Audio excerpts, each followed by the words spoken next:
नमस्कार दोस्तों, आज मैं आपको माघ मास में अंतिम 3 दिनों में सुनी जाने वाली माघ स्नान की कहानी सुनाने जा रही हूँ। प्रेम से बोली विष्णु भगवान की जय हो, माघ मास की जय हो। एक समय की बात है, एक गांव में एक बुढ़िया रहती थी। उसका एक बेटा और बहू साथ में रहते थे। जब माघ का महीना आया तो बुढ़िया ने अपने बेटे से कहा, बेटा मैं माघ स्नान के लिए जाना चाहती हूँ और 1 महीना वहीं कुलवास करूँगी। यह सुनकर उसके बेटे ने कहा, ठीक है माँ, मैं आपको छोड़ आऊँगा। फिर अपने पत्नी से कहा, मेरे माँ के लिए 30 लड्डू बना देना ताकि रोज नहाकर 1 लड्डू खा सके। बहू इस बात से नाराज हुई, लेकिन गुस्से से उसने 30 लड्डू बनाकर दे दिए। बुढ़िया नदी किनारे माघ स्नान को गई और वहीं एक किनारे पर झोपड़ी बनाकर रहने लगी। बुढ़िया रोज सवेरे उठकर स्नान करती और जैसे ही 1 लड्डू निकालकर खाने जाती, तभी माघ के देवता बंदर का रूप धारण कर वहां आ जाते। बुढ़िया वह लड्डू अपने खुशी से बंदर को दे देती। इसी तरह से माघ का पूरा महीना बीत गया और सभी लड्डू उस बुढ़िया ने उस बंदर को खिला दिया। माघ का महीना समाप्त होने पर बुढ़िया वापस जाने को तैयार हुई तो माघ के देवता प्रकट हो गए। उन्होंने बुढ़िया के उस कुटिया के जगह आलीशान महल बनवा दिया। बुढ़िया का पूरा महल धन दौलत से भर गया। उसकी काया निरोगी हो गई। अन्न के भंडार से महल भर गया। इतना सब होने पर वह धूमधाम से अपने बेटे के पास गई। बुढ़िया को इतना धनी देखकर बहू को बहुत जलन हुआ और सोचा, अगले साल मैं अपने माँ को माघ स्नान के लिए भेजूंगी। अगले साल माघ का महीना आया तो अपनी माँ को माघ स्नान के लिए भेज दिया और खाने के लिए पूरे 30 लड्डू घी और बहुत सा मेवा डालकर बनाया और अपने माँ को दे दिया। उसकी माँ माघ स्नान के लिए नदी पर पहुँच गई। वहाँ पर एक झोपड़ी तैयार किया, वहीं पर रहने लगी।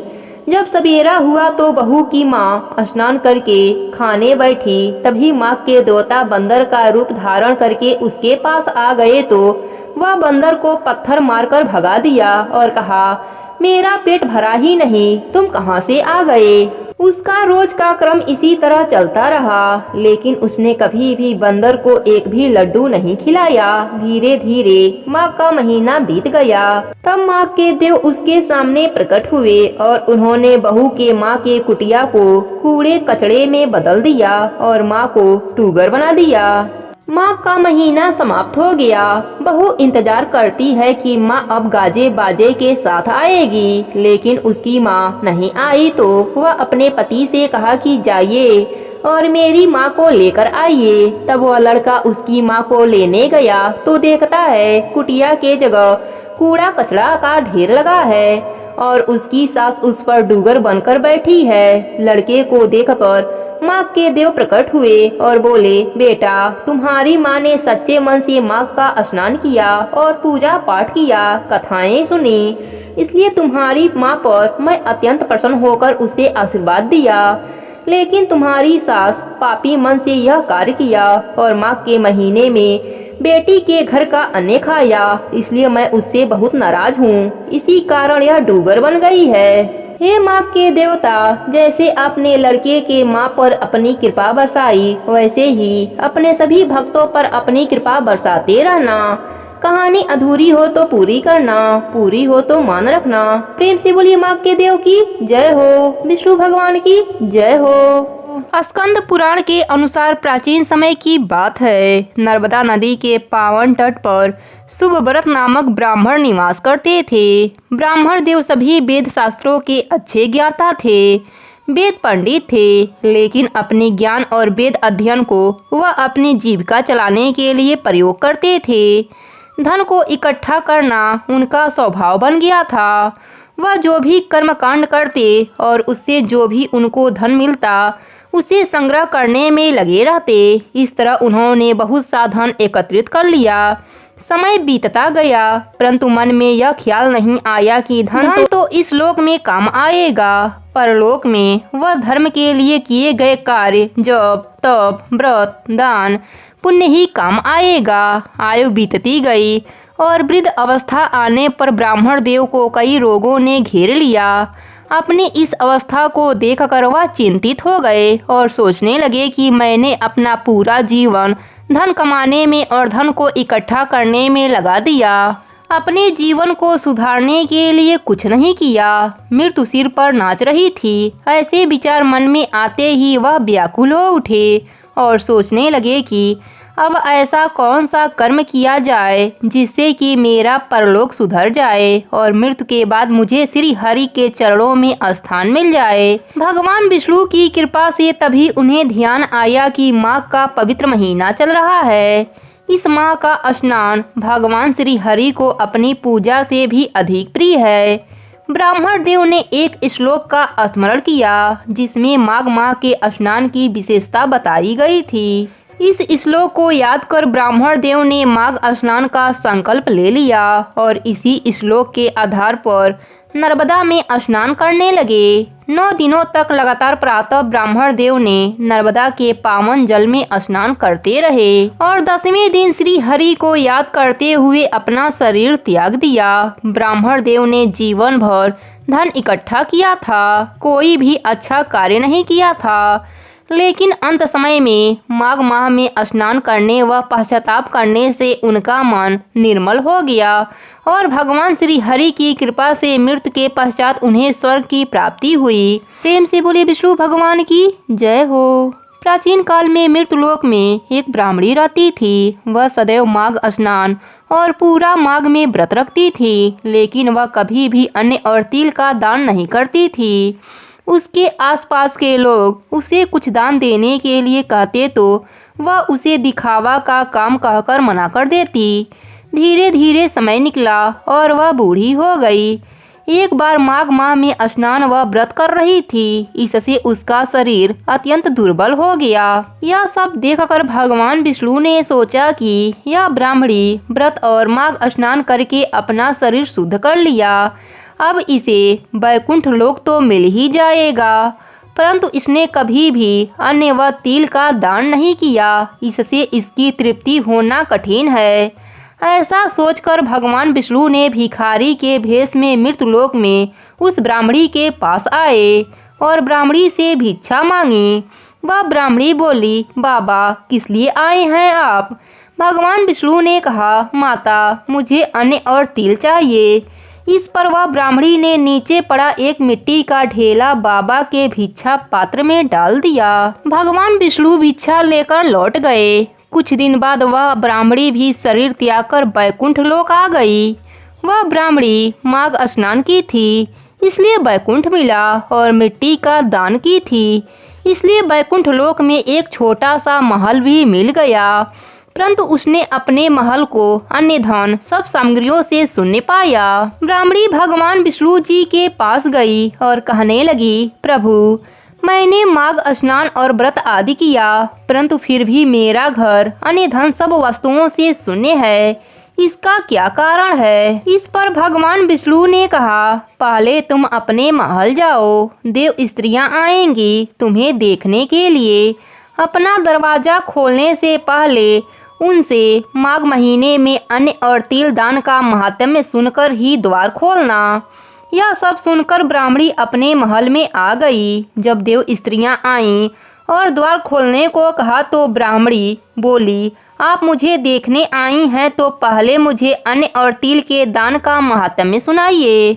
उनमें से एक देव स्त्री ने अन्न और तिल के दान का महात्म्य सुनाया। ब्राह्मणी ने द्वार खोला। देव स्त्रियों ने देखा कि न तो वह गांधर्वी है न आसुरी है, वरन यह तो कुरूप मनुष्य है। ब्राह्मणी ने उनके कथनानुसार तिल और अन्न का दान किया, जिसके प्रभाव से वह सुंदर और रूपवती हो गई तथा उसका घर अन्न आदि सभी सामग्रियों से भर गया। अतः मनुष्य को मूर्खता त्याग कर तिल और अन्न का दान माघ महीने में अवश्य करना चाहिए, जिससे उनके दुर्भाग्य, दरिद्रता तथा अनेक प्रकार के कष्ट दूर होकर वैकुंठ लोक की प्राप्ति हो सके। प्रेम से बोलिए विष्णु भगवान की जय हो।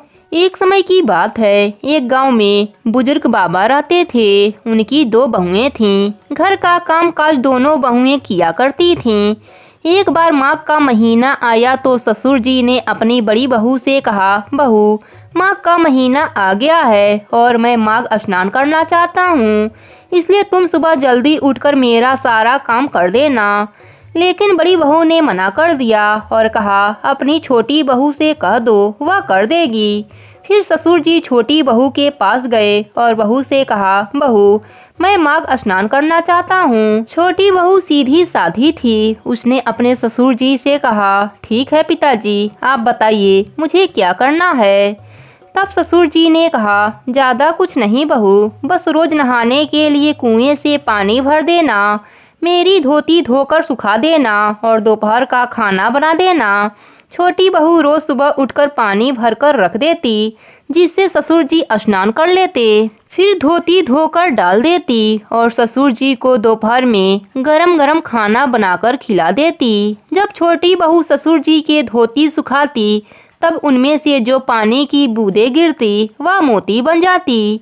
लेकिन छोटी बहू उन पर ध्यान नहीं देती और छोटी बहू उन्हें झाड़कर एक तरफ ढेर लगा देती। इसी तरह माघ महीना खत्म होने को आया। तब ससुर जी ने छोटी बहू से कहा कि मैं माघ खत्म होने से पहले ब्राह्मणों को भोजन कराना चाहता हूँ। छोटी बहू ने कहा, जी पिताजी, मैं खाना बना दूंगी, आप ब्राह्मणों को बुला लाइए। छोटी बहू ने सारा खाना तैयार कर दिया। फिर ससुर जी से कहा, आप ब्राह्मणों को भोजन करा दीजिए, मैं खाना तैयार कर दिया है। छोटी बहू यह कहकर खेत पर चली गई। बहू वहाँ चिड़ियों को देखकर सोचती है, पिताजी माघ महीने में ब्राह्मणों को भोजन करा रहे हैं और इन चिड़ियों को एक दाना भी नहीं दे रहे हैं। वह कहती है, राम जी की चिड़िया, राम जी का खेत, खा लो चिड़िया भर भर पेट। और वह वहीं सो जाती है। चिड़िया दाना चुगती हैं, लेकिन जो दाने जमीन पर गिरते हैं वह हीरे बन जाते हैं।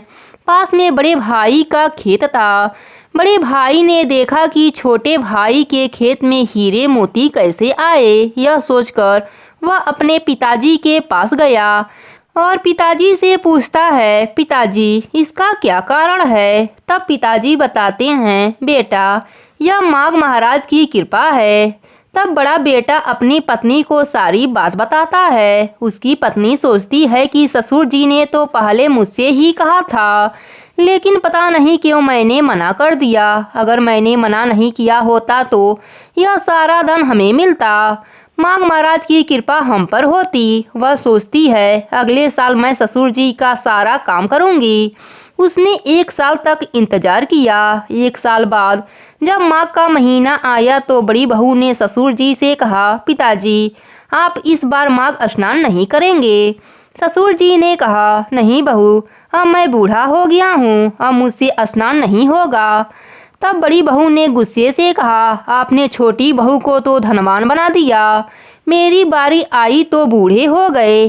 पिताजी आपको माघ स्नान तो करना ही पड़ेगा। हार मानकर ससुर जी ने स्नान के लिए तैयार हो गए। बड़ी बहू लालच में ससुर जी का खूब ख्याल रखती, सब काम समय से करती। माघ महीना खत्म होने वाला था। बड़ी बहू ससुर जी से कहा, पिताजी एक ब्राह्मण को न्योता दीजिएगा। फिर वह खाना तैयार करके खेत में चली गई। जैसे ही कोई चिड़िया दाना चुगने आती वह भगा देती। शाम हो गए, लेकिन उसके खेत में हीरे मोती नहीं मिले।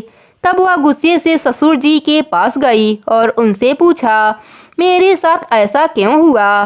तब ससुर जी ने कहा कि तूने तो लालच में मेरी सेवा की थी, जबकि छोटी बहू ने निस्वार्थ भाव से, इसलिए उसे माघ महाराज की कृपा प्राप्त हुई, तुझे नहीं। हे माघ के महाराज, जैसे कृपा आपने छोटी बहू पर करी, वैसे ही अपने सभी भक्तों पर अपनी कृपा बनाए रखना। प्रेम से बोलिए विष्णु भगवान की जय हो, माघ मास की जय हो। एक समय की बात है, एक गांव में एक बूढ़ी औरत अपने बहू के साथ रहती थी। बहू बहुत सुंदर और संस्कारिक थी। वह बुढ़िया हर माघ मास में माघ स्नान व पूजा पाठ करती थी। एक बार जब माघ का महीना आया तो सास ने अपने बहू से कहा, बहू मैं माघ स्नान के लिए जा रही हूँ। बहू बोली, ठीक है माँ जी। फिर बहू ने कहा, माँ जी मैं भी आपके साथ माघ स्नान के लिए जाना चाहती हूँ। तो सास ने कहा, नहीं बहू, तुम्हारी अभी पूरी उम्र पड़ी है, अभी तो तुम्हारे खेलने खाने का दिन है, बाद में कर लेना माघ स्नान। अभी तुम मेरे साथ गई तो घर का काम कौन करेगा। इतना सुनने पर बहू मान गई और बुढ़िया अपना सामान लेकर गंगा किनारे रहने चली गई।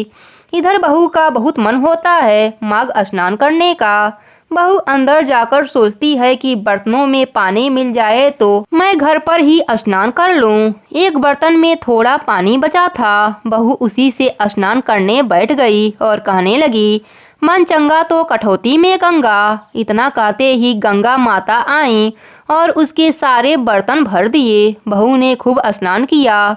इसी तरह बहू रोज सवेरे जल्दी उठती और स्नान करती। एक दिन सास जब नदी में स्नान कर रही थी तो उसके कान की एक बाली नदी में बह गई। उसने बहुत ढूंढा पर बाली नहीं मिली। इधर बहू नहाने बैठी। उसने फिर से वही शब्द कहे, मन चंगा तो कठौती में गंगा। फिर गंगा माता आई और बहू स्नान करने लगी। गंगा के पानी के साथ बहकर वह कान की बाली भी वहां आ गई। जब बहू ने उस बाली को देखा तो उसने उसे पहचान लिया कि यह बाली तो माँ जी की है। जब उसकी सास माघ समाप्त होने पर घर आई तो वह बहुत दुखी थी। बहू ने पूछा, माँ जी क्या हुआ, आप इतना दुखी क्यों हैं। तब सास ने सारी बात अपने बहू को बताई। फिर बहू ने कान की बाली लाकर अपने सास को दिया। उसकी सास ने पूछा, यह तुम्हारे पास कैसे आई, मैं तो नदी में बाली को बहते हुए देखा था। तब बहू ने सारी बात अपने सास को बताई कि कैसे वह नहाते समय गंगा माता को याद करती और वह हर रोज आती थी और मैं स्नान करती थी। सास मन ही मन बहुत खुश हुई और सोचने लगी कि मेरी बहू कितनी संस्कारिक और मन की साफ है।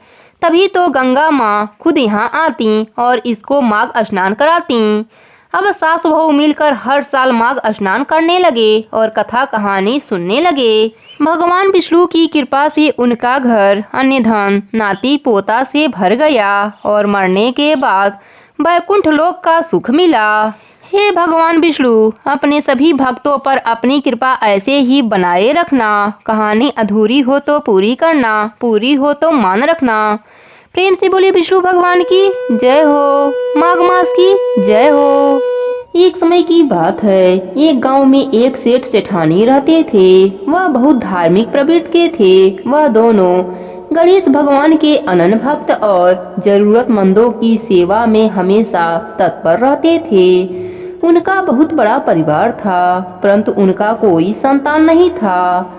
सारा परिवार उनसे बहुत प्यार करता, पर कभी कभी कानाफूसी भी किया करते कि सेठानी बांझ है। इस बात से दोनों बहुत दुखी रहते थे।